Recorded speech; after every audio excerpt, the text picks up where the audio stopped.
Olá pessoal, tudo bem? Vamos aí com mais um vídeo.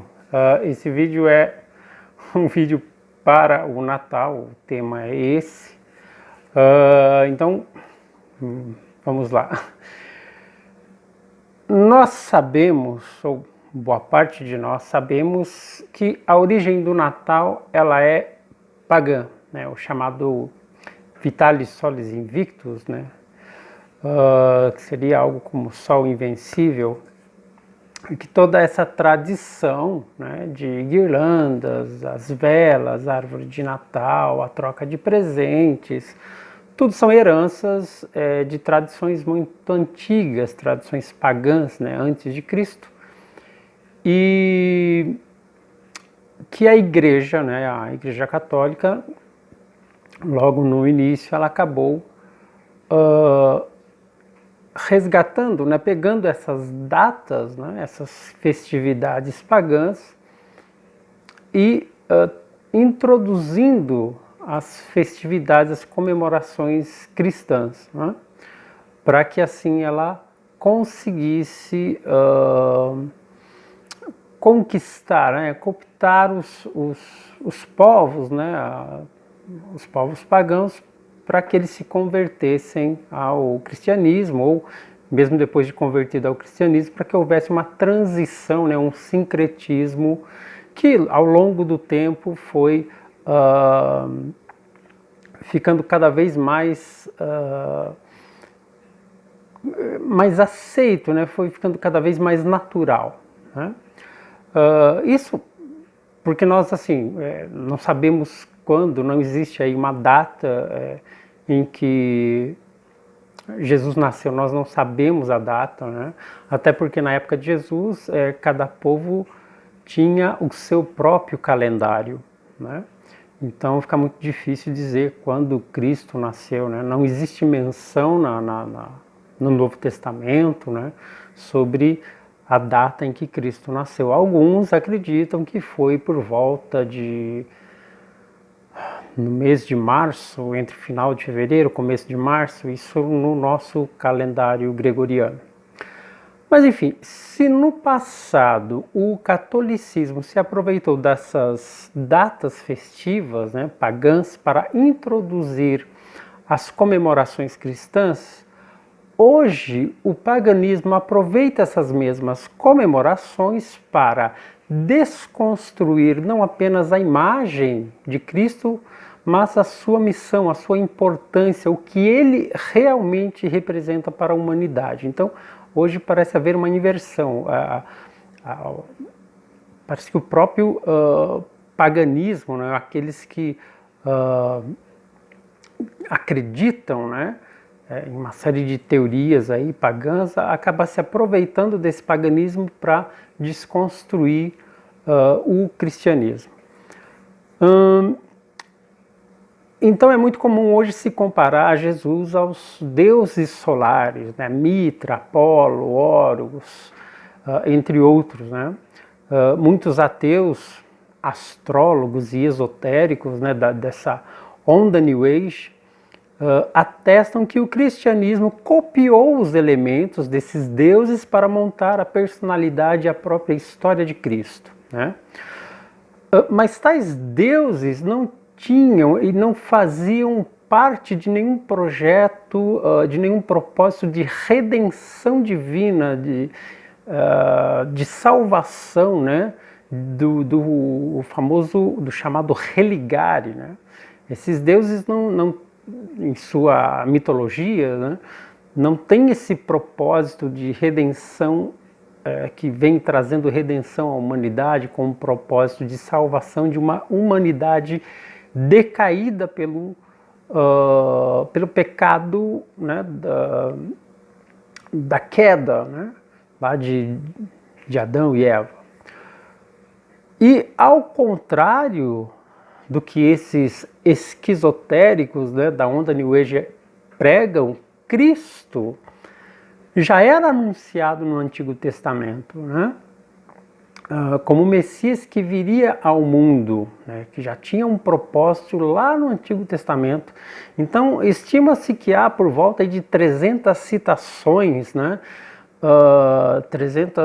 por volta de 300 passagens proféticas no Antigo Testamento falando sobre a primeira vinda de Cristo na Terra e seu papel, né, sua missão como Messias. Né?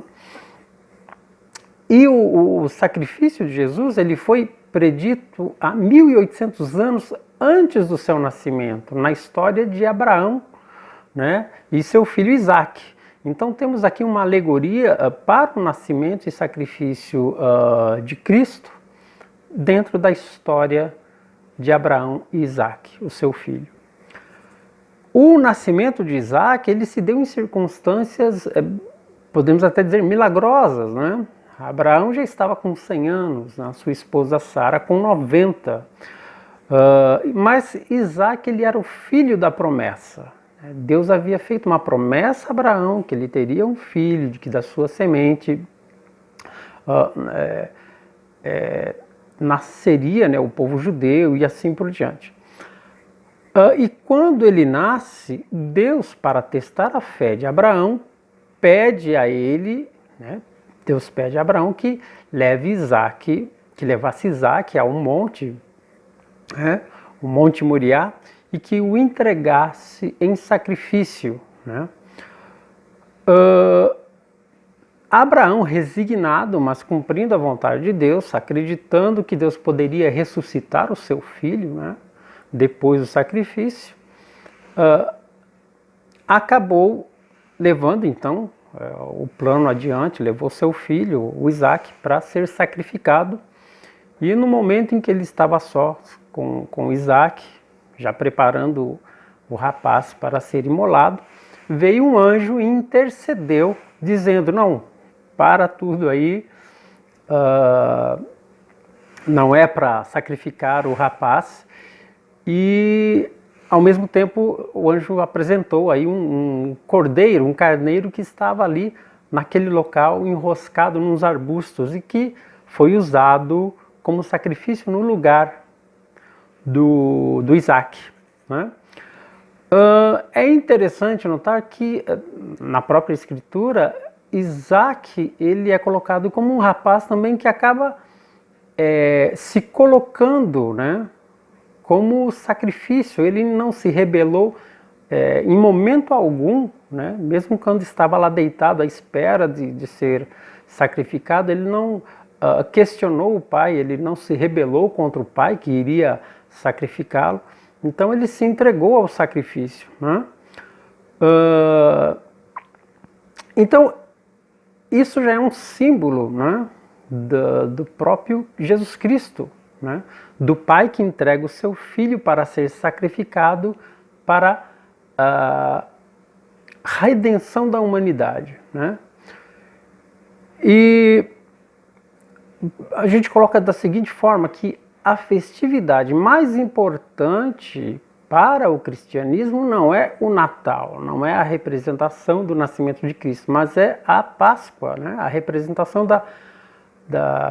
do processo de morte e ressurreição, né? A paixão de Cristo. Essa é a festa mais importante, ou deveria ser a mais importante para o cristão. Mas o que nós temos hoje, né? Além de toda a comercialização do Natal, né? Representando aí o nascimento de Cristo, do sincretismo, né? Pagão presente, existe um projeto para desconstruir a divindade de Jesus Cristo, né?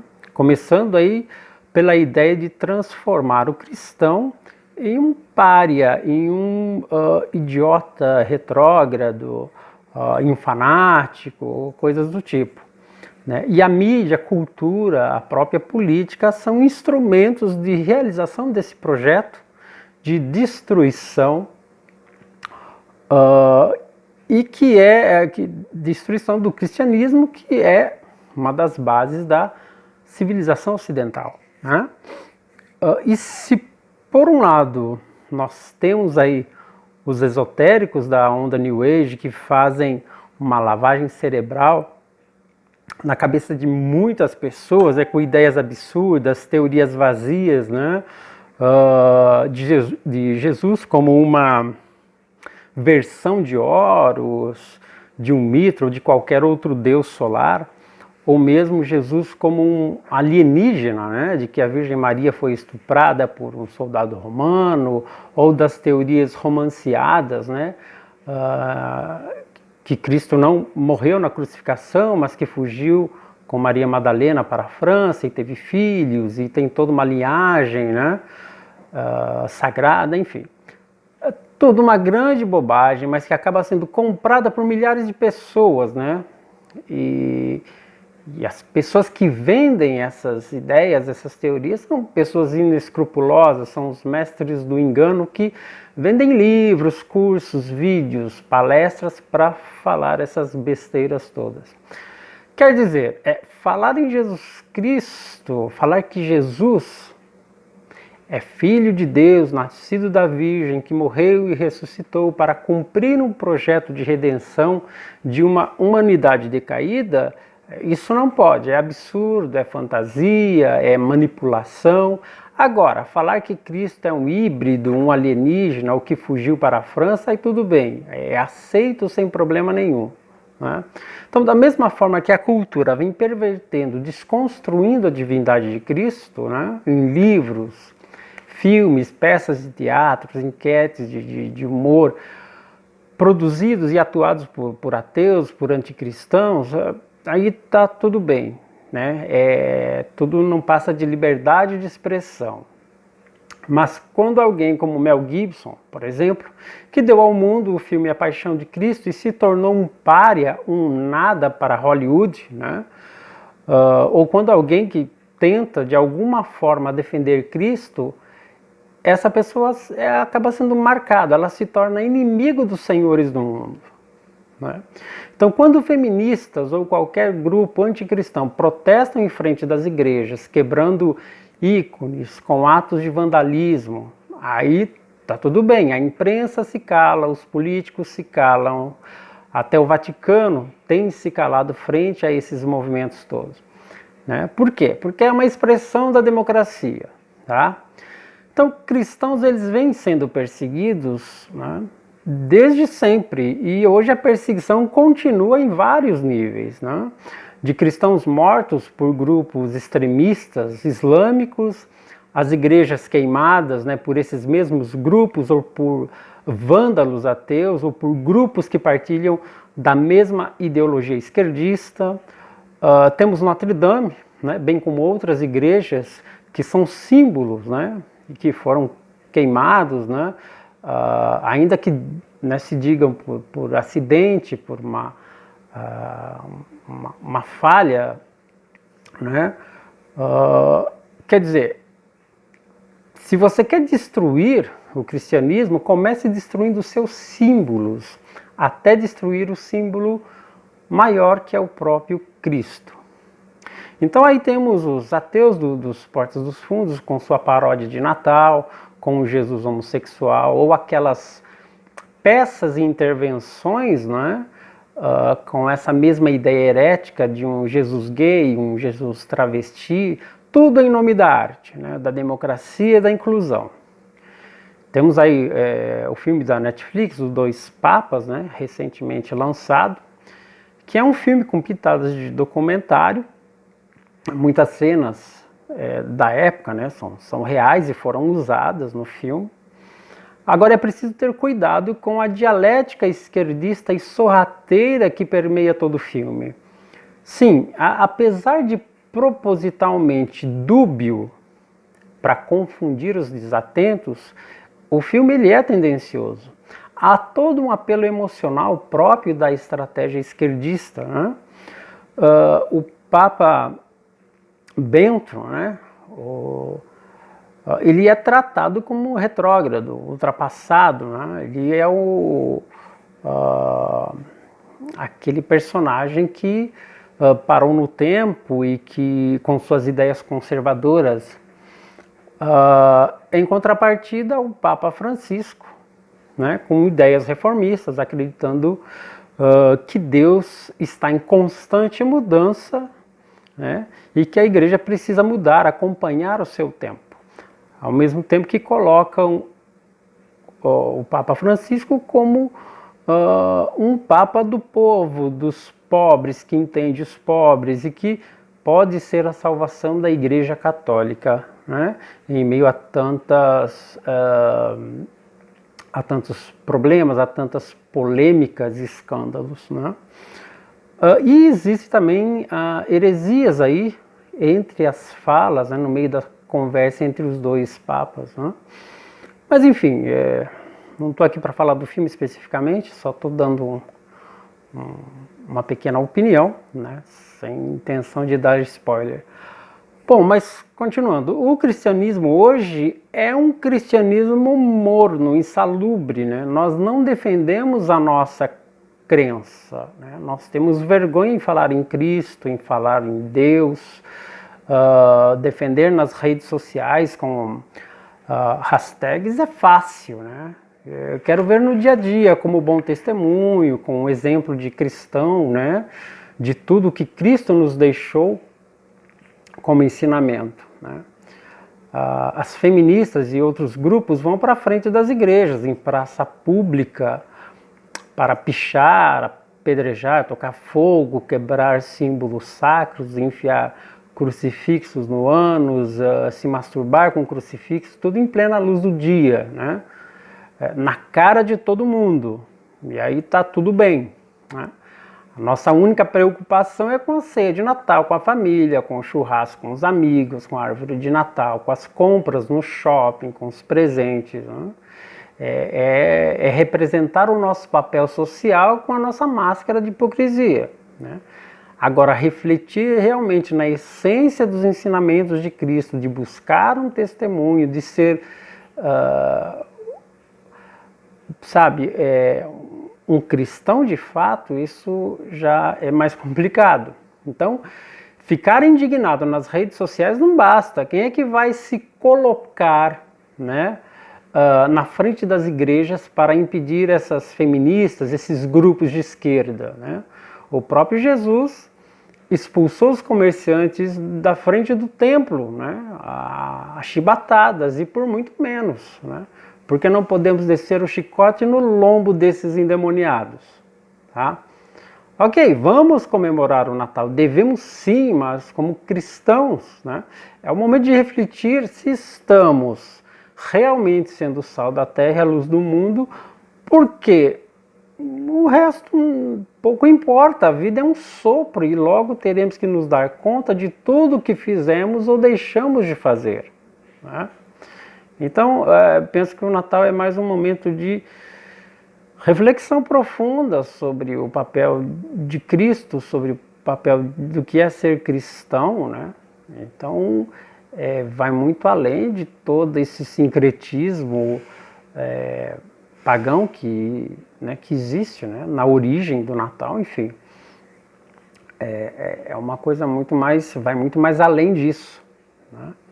E já é o momento da gente começar a rever todo o papel do cristianismo e toda essa perseguição que existe, né, no mundo todo, né? Então, devemos sim, vamos comemorar o Natal, vamos aproveitar as festas com os amigos, com a família, aproveitar em comunhão, né, de fato, né? Em comunhão e como cristãos, né, dando aí testemunho. Então é isso, pessoal, é um vídeo apenas para colocar aí algumas ideias sobre o Natal, e aproveitando, desejo aí um bom Natal para todos, que todos nós possamos refletir sobre o verdadeiro papel do cristão, quem de fato é Jesus Cristo, né, a sua missão de redenção na terra e a nossa única salvação de se religar a Deus, de voltar a Deus. Então é isso, pessoal, um grande abraço. Se você gostou do vídeo, deixa aí o seu like, comente e até o próximo vídeo. Faça o seu caminho.